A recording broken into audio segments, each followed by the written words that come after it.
بسم اللہ الرحمن الرحیم۔ ڈسکور اوریجنل کے معزز ناظرین، السلام علیکم۔ اب کس نمبر 788 ملاحظہ فرمائیں۔ تم کہاں سے بات کر رہے ہو؟ آفس سے؟ نہیں، نقوی صاحب کی سرکاری کوٹھی سے۔ وہ بولا، میں ذرا سی دیر پہلے آفس آ گیا تھا، سوئم کے انتظامات بھی کرنے تھے۔ میں نے کہا، رابعہ وہیں تھی؟ ہاں، وہ میمورینڈم ٹائپ کرا رہی تھی۔ مجھ سے کہا تھا کہ میں سیدھا وہیں آ جاؤں۔ غالب کہاں ہے؟ میں نے کہا، وہ رابعہ کی گاڑی لے کر نکلا تھا، بہت سے کام تھے، ہو سکتا ہے وہ بھی وہیں پہنچ جائے۔ میں نے تو غور ہی نہیں کیا تھا کہ رابعہ باجی گاڑی لے کر نہیں گئی ہیں، ورنہ میں اپنی گاڑی ان کے لیے چھوڑ دیتا، خود ٹیکسی سے گھر پہنچ جاتا۔ یہاں 2 گاڑیاں ہیں ابھی تو۔ میں نے کہا، ہم بھی آ جائیں گے۔ وقار نے کہا، ہم نہیں، صرف نازو آئے گی، اگر ضروری سمجھے۔ ضروری تو رسم دنیا ہے، اسے نبھانا پڑتا ہے۔ میں بھی آؤں گا۔ نہیں، آپ مت نکلیں گھر سے۔ یار اب ویسا ظلم بھی مت کرو مجھ پر۔ تمہاری بیوی نے غیر معمولی فراخ دلی کا ثبوت دیا، ورنہ عورتیں کہاں معاف کرتی ہیں۔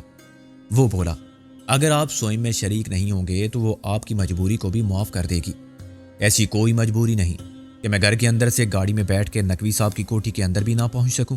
بس تم گاڑی بھجوا دو، میں ٹیکسی سے نہیں آؤں گا۔ اس نے ہتھیار ڈال دیے۔ آپ مصر ہیں تو ٹھیک ہے۔ میں نے کہا، وہ سرکاری گاڑی مت بھیجنا، سب سرکاری گاڑیاں ایک جیسی نظر آتی ہیں۔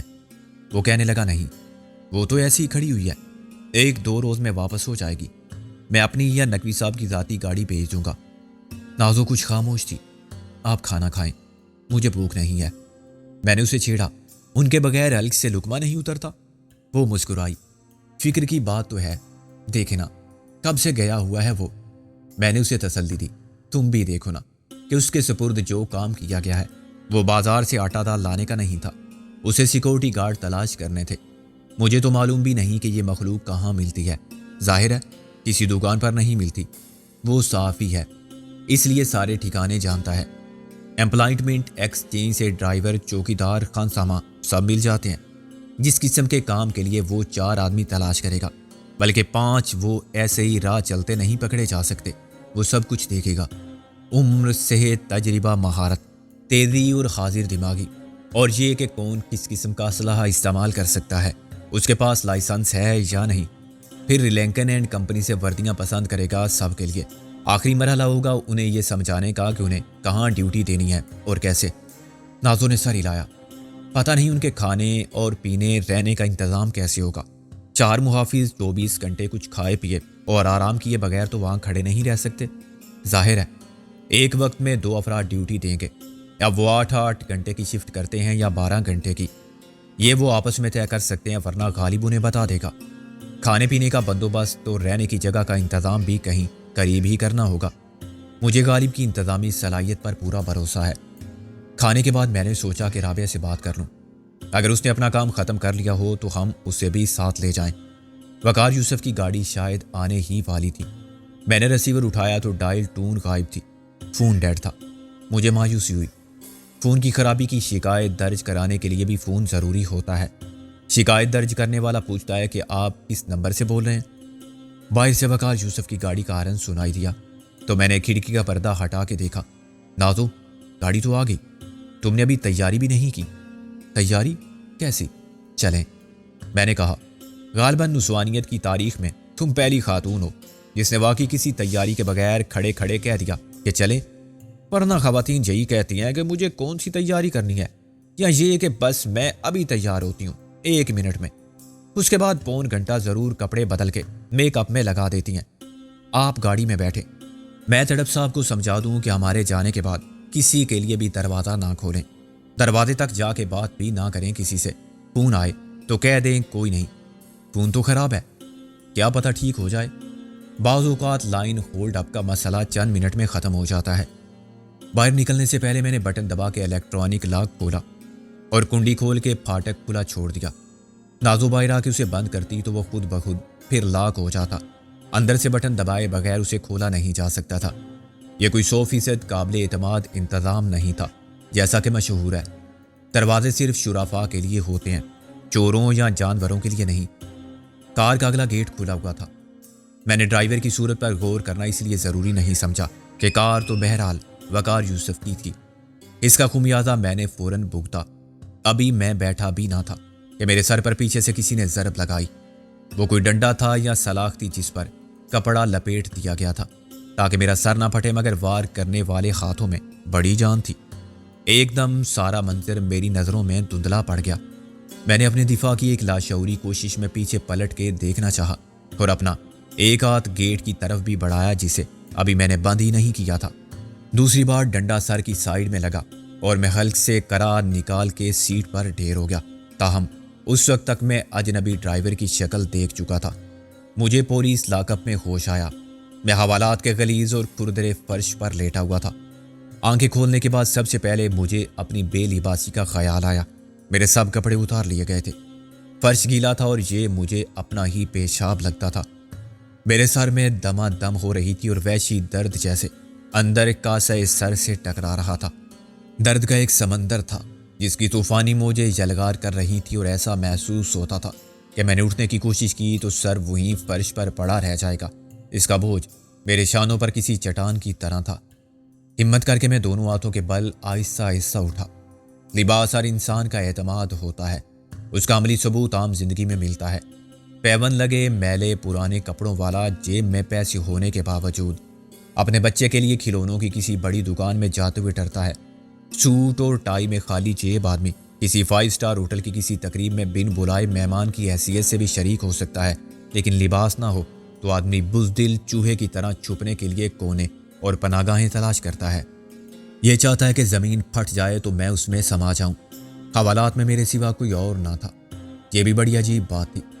اندر تفتیش کے وقت کچھ بھی ہو لیکن کسی حوالاتی کو میں نے آج تک کپڑوں کے بغیر نہیں دیکھا تھا۔ حوالات ویسی ہی تھی جیسی کسی بھی تھانے کی ہوتی ہے، گندی ہر قسم کے داغوں سے اور خون کے بدنما دھبوں سے بھری ہوئی دیواریں، برسوں کی غلاظت کے تعفن میں سجی ہوئی ناقابل شکست فولادی سلاخوں کے دروازے والی نیچی چھت سے جالے لٹک رہے تھے۔ فرش پر چیونٹے اور کاکروچ گھوم رہے تھے اور دیواروں پر چھپکلیاں چل رہی تھیں۔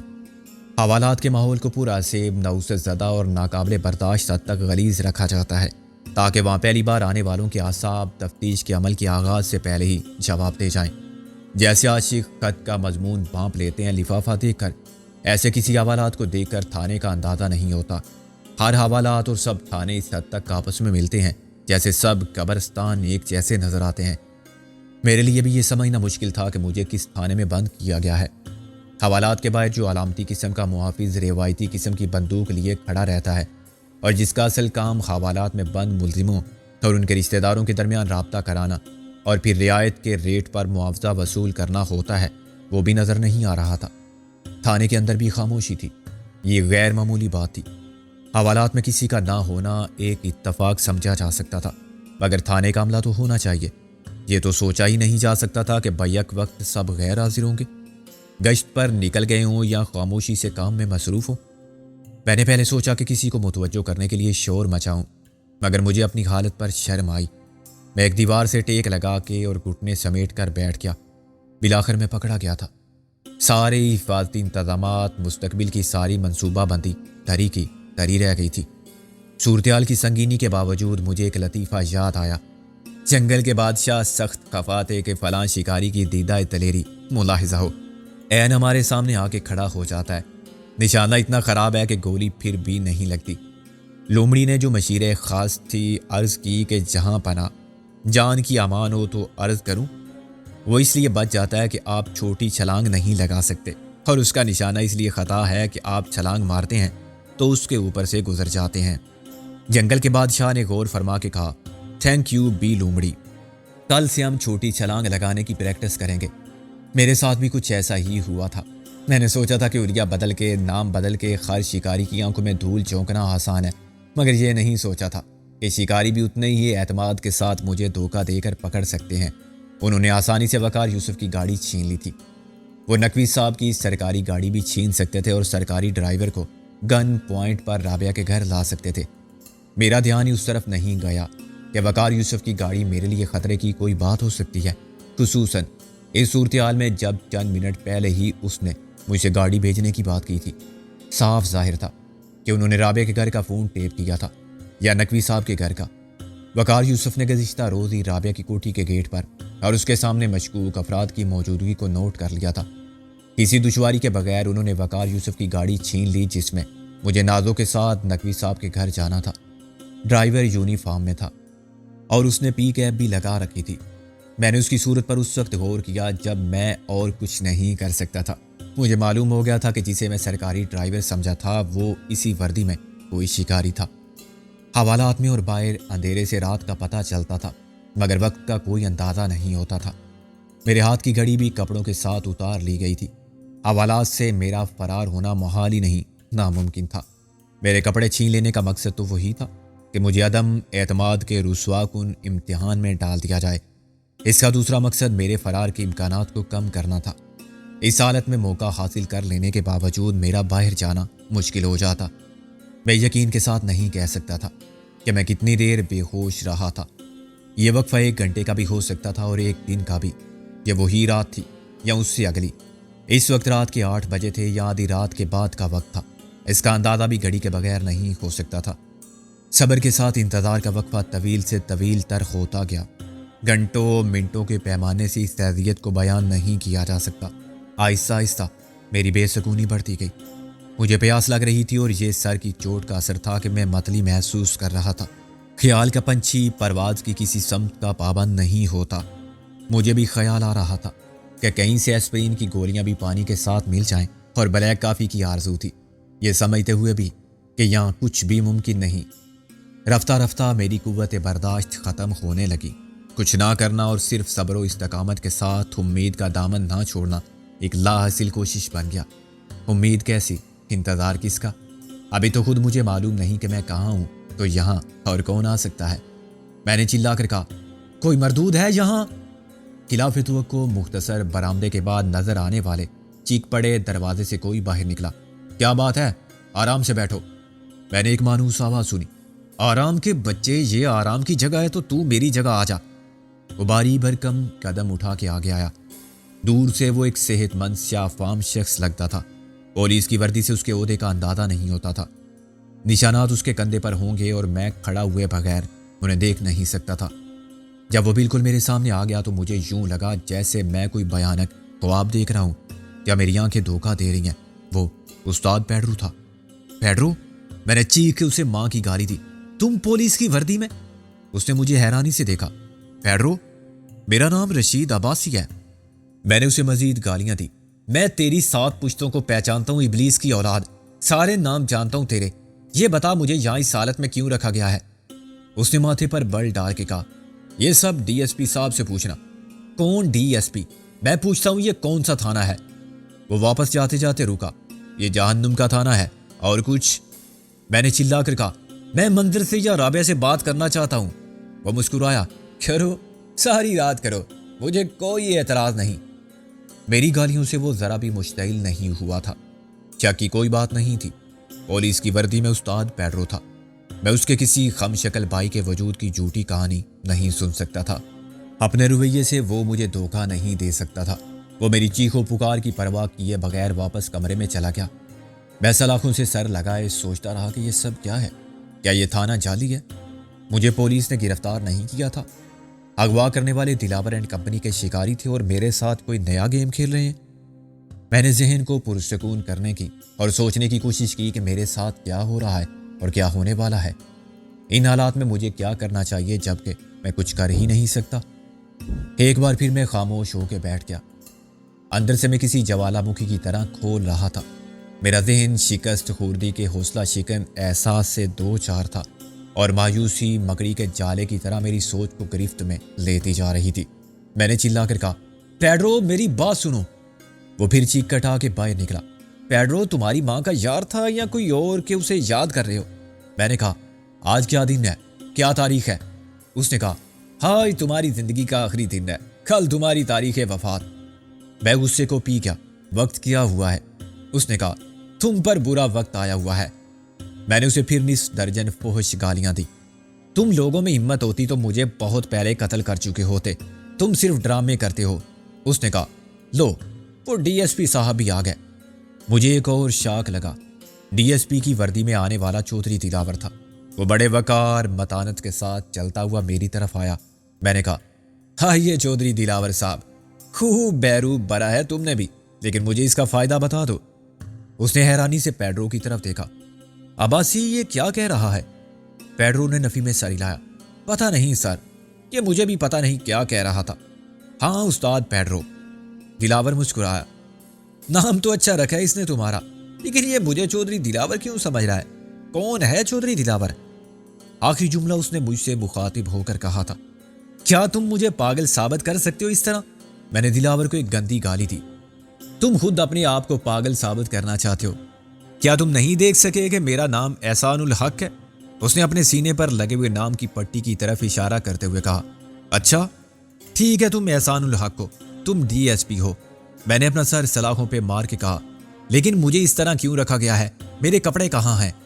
دلاور نے سوالیہ نظروں سے پیڈرو کو دیکھا۔ اسے کس نے گرفتار کیا تھا؟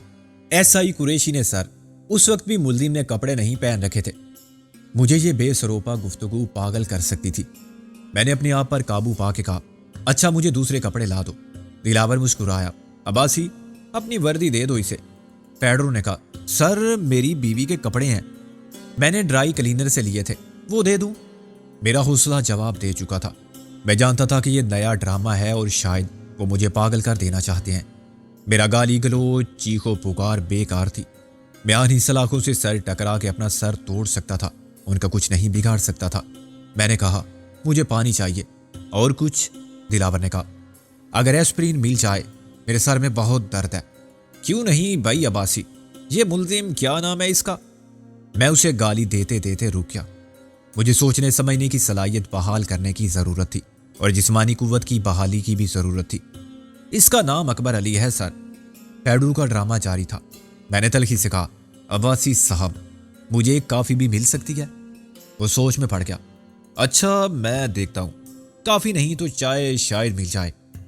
ڈی ایس پی بنا ہوا چودھری دلاور واپس جا رہا تھا اور اسی چیک والے کمرے میں داخل ہونے ہی والا تھا کہ باہر سے ایک عورت اندر آئی۔ ایک لمحے کے لیے مجھے اپنے پاگل ہونے کا یقین آ گیا، کیونکہ وہ عورت رابعہ تھی۔ اس نے میری طرف اجنبیت کی سرسری نگاہ ڈالی، پھر دلاور نے اس کی کمر میں ہاتھ ڈالا اور اسے کمرے میں لے گیا۔ میری آنکھیں رابعہ کی شناخت میں غلطی نہیں کر سکتی تھی۔ اس کا ثانی نہ تھا، نہ کوئی ہو سکتا تھا۔ تصویر کائنات میں حسن کے رنگ لامحدود تھے اور تخلیق کا ہر انداز ویسے تو خالق کی قدرت کاملہ کی گواہی دیتا تھا، لیکن میری نظر میں رابعہ وہ شاہکار تھی جو صرف ایک بار وجود پاتے ہیں۔ میں کوئی بھیانک خواب تو نہیں دیکھ رہا ہوں؟ میں نے ایک لمحے کے لیے آنکھیں بند کر کے سوچا۔ وہ خوف اور اندیشے جو آدمی کے لاشعور میں چوروں کی طرح ڈوب کے رہتے ہیں، جاگتے میں ڈرائیں تو آسیب بن جاتے ہیں اور نیند میں پریشان کریں تو ڈراؤنے خواب دکھاتے ہیں۔ اگر میں پاگل ہو جاتا تب بھی تصور میں یہ نہیں دیکھ سکتا تھا کہ میرے سامنے دلاور نے رابعہ کی کمر میں ہاتھ ڈالا، مگر اس نے کوئی مزاحمت نہیں کی اور کوئی احتجاج کیے بغیر اس کے ساتھ یوں کمرے میں چلی گئی جیسے میں کوئی اجنبی خوالاتی تھا اور ایسا مجرم تھا جس پر نفرت کی نگاہ ڈالنا بھی ضروری نہ تھا، اور دلاور اس کا اصلی پرستار تھا۔ یہ ناممکن تھا۔ میرے شعور میں ایسے خوف کا وجود بعید از امکان تھا۔ کسی مکمل ذہنی مریض کے ذہن سے بھی شاید ایسے خیال کا گزر نہیں ہو سکتا جس کا احساس یا تجربہ اس نے ہوش و حواس کی کیفیت میں نہ کیا ہو۔ رابعہ مجسم وفا تھی اور پیکر محبت تھی۔ وہ جان تو دے سکتی تھی، مگر دلاور کے ناپاک ہاتھوں کو اجازت نہیں دے سکتی تھی کہ اس کے بدن کی پاکیزگی کو اپنے لمس سے گناہگار کریں۔ تو پھر یہ سب کیا تھا؟ میری نظر کا دھوکہ یا میرے حواس کا فریب؟ میرے دماغ کا فطور یا عالم خواب؟ میں نے اپنی انگلی کو دانتوں سے کاٹا تو تکلیف کے احساس نے مجھے یقین دلا دیا کہ میں جاگ رہا ہوں۔